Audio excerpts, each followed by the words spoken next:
Good morning. I'm Keith Thompson from Lavergne, Texas, and what we're going to do today is we're going to change the springs on your stabilizers with using a minimum amount of tools for a 2011 Winnebago Tour model. Okay.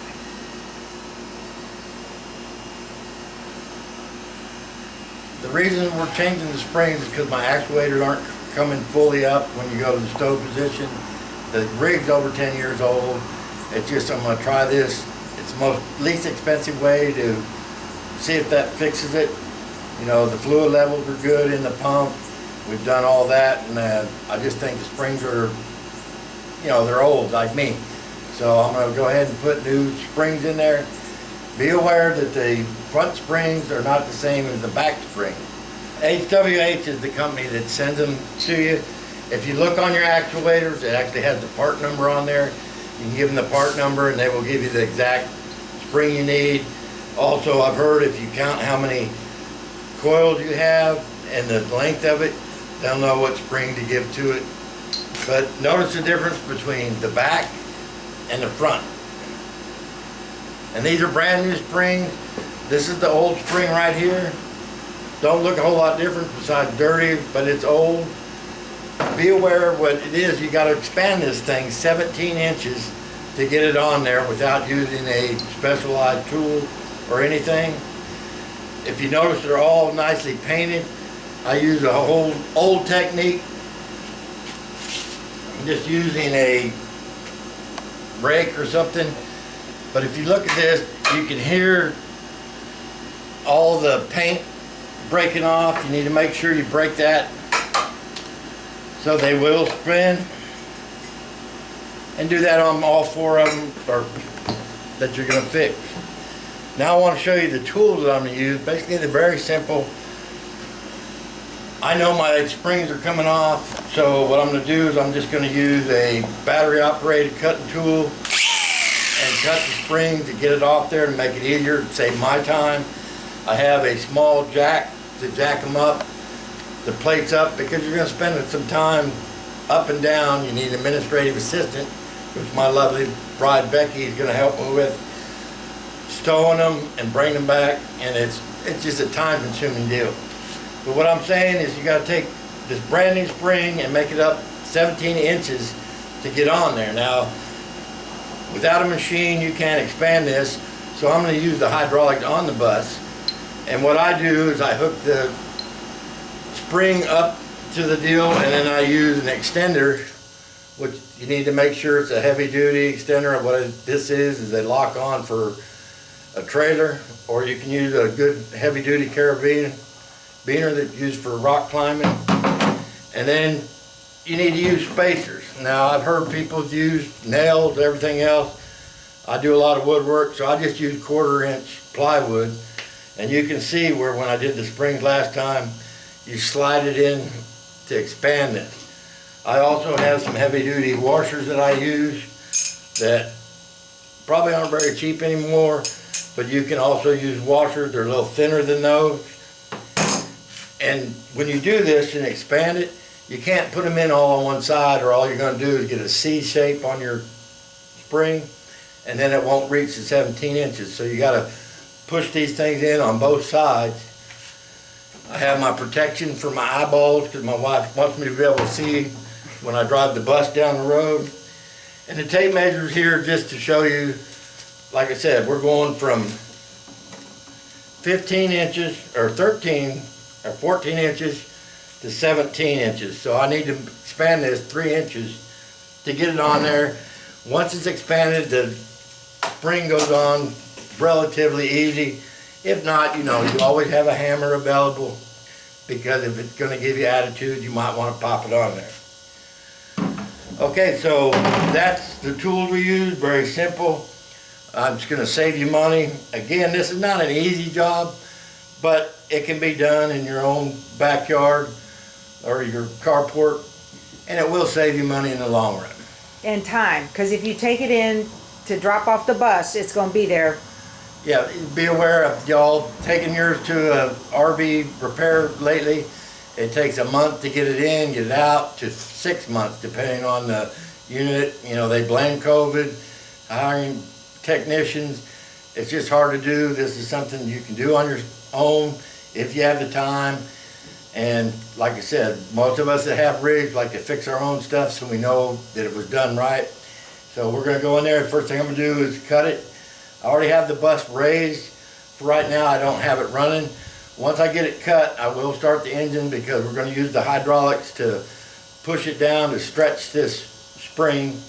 And then once we get the spacers in there, we'll install it and then bring it back up. Like I said, I use my jack to get you won't be able, you only have one spring on the side. Don't take both springs off at the same time because you want one spring to help pull your stabilizer up, you know, to give it a little bit.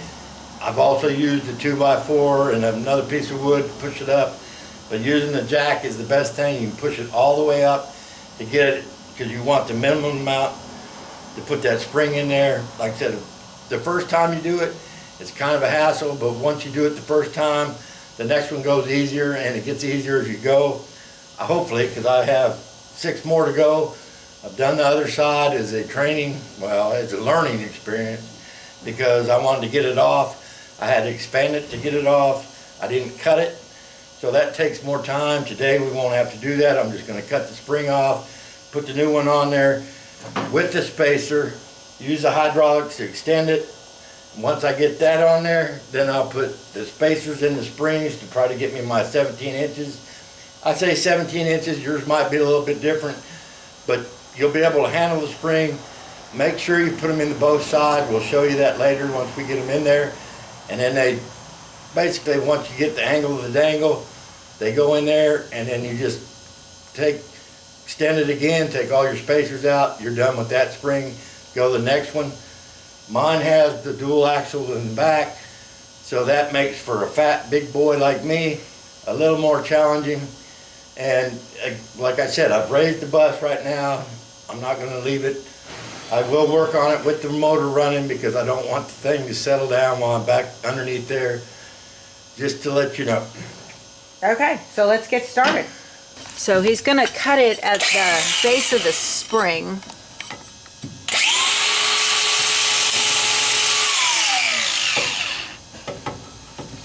If your spring's already broken, you don't have to do this part, obviously.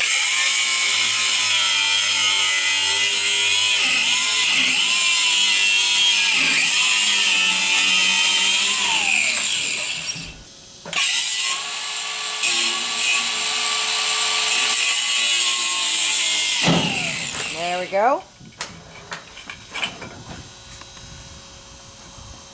If you don't have a grinder, the lesson from the other day was you need to drop the jack, add spacers into the spring, both sides. Okay, and then bring the jack back up, and then it should have enough give in it to come off. Here's the spring cut off. Yeah, that looks good. Okay. He's used a piece of wood on top of a bottle jack, and he's trying to level out the jack and get it straightened. You're going to have to go put it in the stove, go to accessory stove. Okay.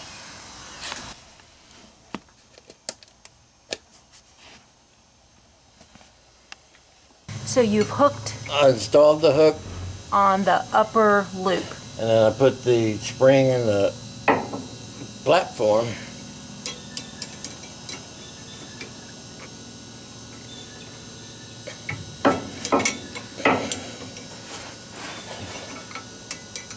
Okay, so the jack is in the auto store position right now. You've got it on that hook, and then you have it hooked into the jack at the lower loop. Into the stabilizer. Into the stabilizer jack, yeah. So you release the bottle jack. And now we're gonna extend the jack to expand the spring. Yep. Okay. Okay, you can see where we're hooked up with the spacer. and we're hooked onto the bottom of the platform. She's going to start the bus and extend the actuator to extend our spring before we put our spacers in. And here we go, we're coming down.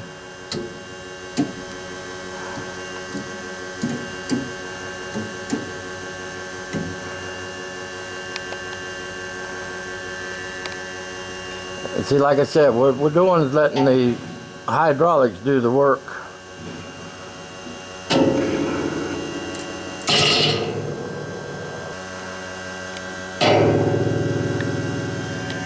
And as you can see, there's the number for the actuator itself to order the springs. You can just use that number.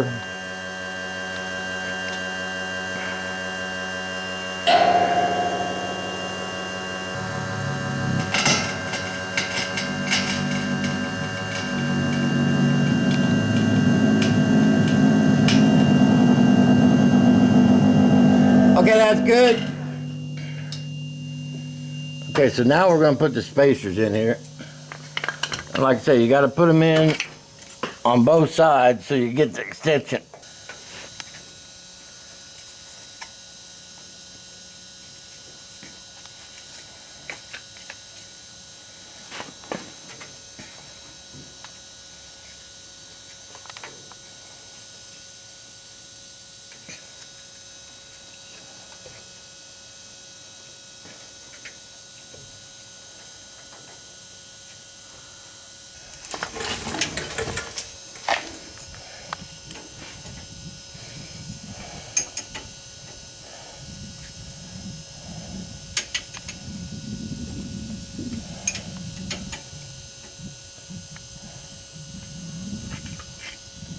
Okay, go ahead and hit auto store. Okay. Okay, she's going up. You see I got spacers a little bit everywhere. She's going to go to auto store.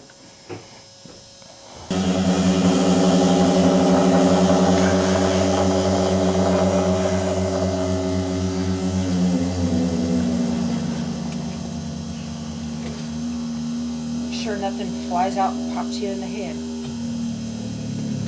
It's getting, that one is getting caught on that bolt. That's all right. Okay. Do you want to tap it to the side? I can't now. It's going to break and hit you in the face. No. I don't know if I can get it out or not.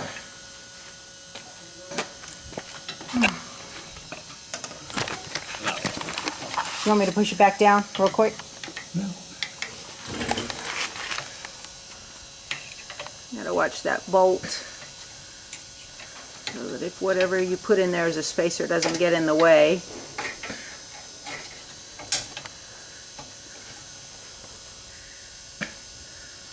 And that's one of the reasons I use wood.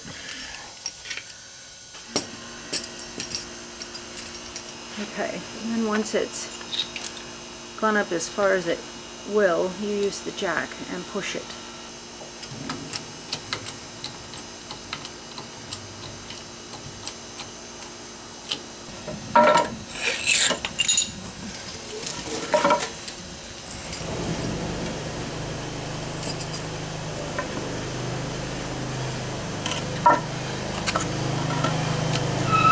Guys are next door doing yard work. Perfect timing when you're making a video, huh? So what he's doing is he's trying to level out the foot of the jack plate because the old spring that is still on there is pulling one side of it up tight, and the new spring has all the spacers in it. So he's trying to level it out. And that's why you have to hammer.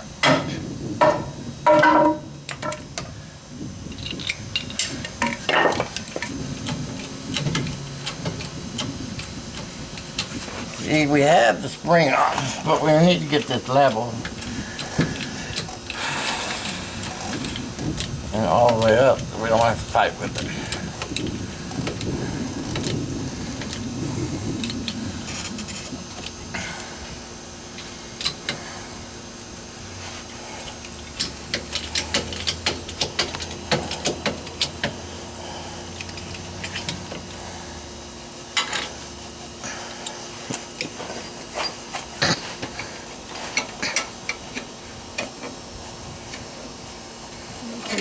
clip off.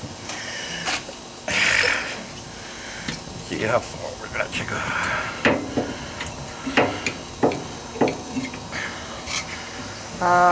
About an inch, maybe 3/4.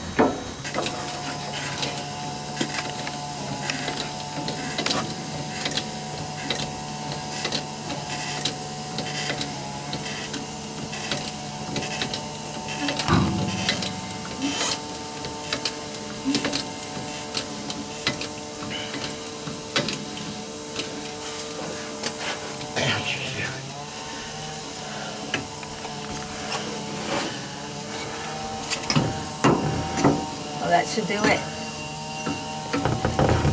There you go.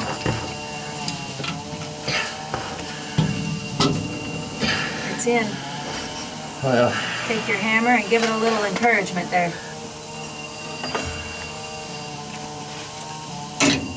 Perfect. okay, now it's in. You're gonna have to start the bus this time, I think. Okay. So now we're going to extend the jack down to release the pressure on the spring so that the spacers can be taken out. You ready? Yep. Okay.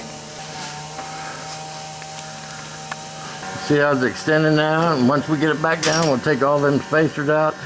The other reason I like using the wood is because the wood will break if it's too much pressure. It won't damage your leveler.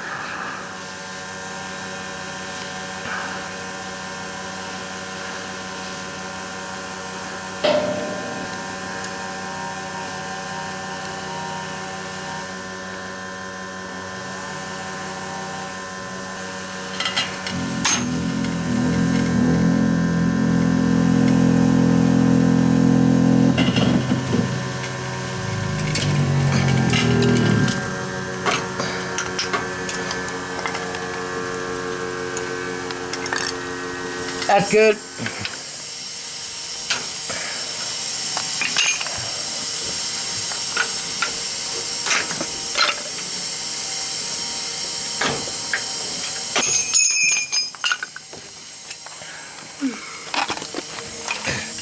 That was the easy one. Okay, that's it. Okay, so now we're going to do the one on the back as well and just repeat the same process. All right. Time to wrap. To do the fronts, he screwed some 2x8s together, like 3 of them, to give him an additional 6 inches to get underneath. And he's got one on this side, and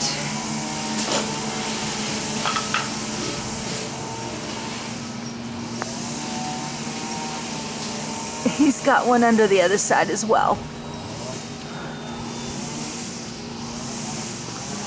Another lesson learned was in the front, you don't have as much space to work. So he took the wood spacers over to the bandsaw and cut them down into fourths so they make smaller spacers. Otherwise, what happens is halfway up, that flange sticking out right there on the jack, the wood spacers get caught on that, and it won't allow it to retract all the way, and it causes issues. So back here on the back, the new springs are on. If you have your jacks retracted and you can see any of that shiny silver part at all coming out from underneath, like right there, then you definitely need to replace the springs. You also need to replace the springs if you're getting a jacks down alarm when your jacks are up. That's another tell that you need to replace those springs. Or if you're going down the road and you get a jacks down alarm, same thing.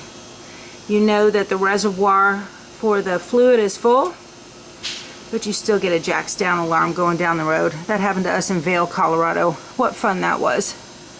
So another lesson learned was on the front springs, you're going to want to get smaller washers. The wood and the larger washers got in the way as spacers, and so I ran over to the hardware store and got a box of these So we're all done, and you are a mess. That's dirty. What do you think this would cost to do this if you took it to the dealership? Be 4 or 5 hours of labor, whichever, they charge $150 to $150 an hour Right, at so, a minimum. I mean, I'm only speculating, but it wouldn't be cheap. right, and what did you pay for those springs? I got them for $300 for all 8. All 8. And now you ordered them through the dealership, but I've heard that you can get them if you call HWH directly. Correctly. Heard that.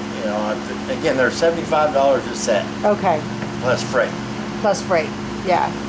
And I've replaced all 8 because that way you know that you have everything the same age, Right, and you can replace what you want. But I decided since I was going to do the back that I wanted to go ahead and do all 8 of them at the same time. now we had the jacks down alarm come on, and I looked on YouTube while we were going down the road. I looked on YouTube and somebody had said that maybe we needed more fluid in the reservoir, which on this unit was under the stairs, right?